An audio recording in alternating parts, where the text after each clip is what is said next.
am Dr. Grace LaJoy, author of 13 books. When I was 2, my mother left me and my 5 siblings with our father. Then, when I was 7, my father left us in a house alone. The house that he left us in ended up with no food, no lights, no gas, no water, no phone.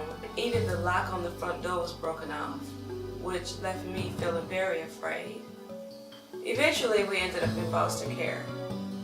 And after living in several foster homes, I ended up in one foster home for 3 years. Now, while I was living in that foster home for 3 years, I got recognized as being gifted, and I was placed in my school's Gifted and Talented program. I never really felt smart enough to be in that gifted classroom. I felt insecure, and I felt like the other students deserved to be there, but I didn't. In fact, I often had problems comprehending what I read. Eventually, teachers would often recognize that I had a gift to write. They would often point it out.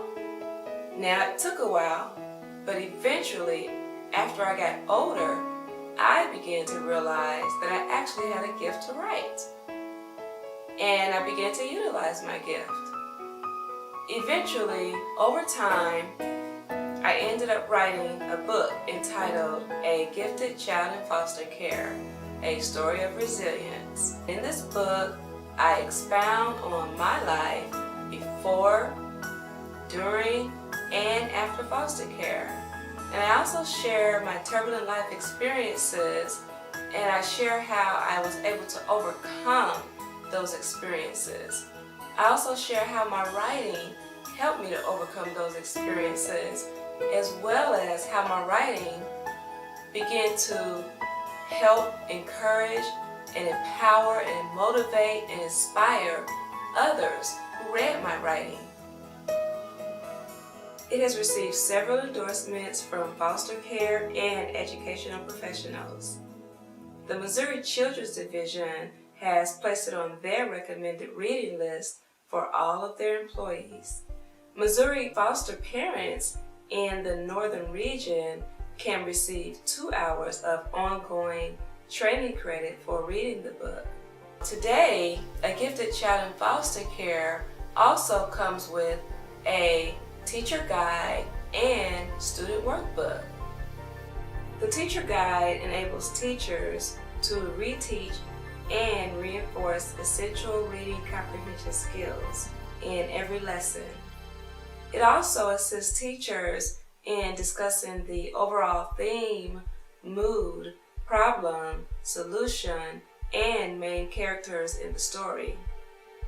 The teacher guide reveals additional lesson ideals for using a gifted child in foster care in the classroom. It also suggests lesson activities that help students to practice advanced reading comprehension skills, such as making predictions, making assumptions, and analyzing text. In addition, the teacher's guide contains the answers to the student workbook lesson activities. The student workbook includes lesson activities that coincide with all 14 chapters of the nonfiction book. Each lesson provokes critical thinking and encourages students to make personal connections with the text.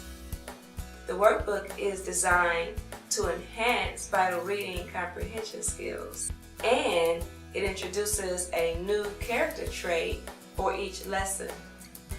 The reading comprehension skills that students will be able to perform are main ideals and supporting details, sequencing events, identifying cause and effect, interpreting and evaluating information, comparing and contrasting, and character education discussions. Character trait discussions include, but are not limited to, honesty, respect, obedience, forgiveness, and determination. The character trait discussions are designed to inspire students to overcome adversity, recognize their strengths, and reach their goals. They also allow teachers to gain a deeper understanding of their students. Overall, this resource is a great way to implement nonfiction and teach character education while also enhancing key reading comprehension skills. To order a gifted child in foster care for your school or organization, go online to www.gracelajjoy.com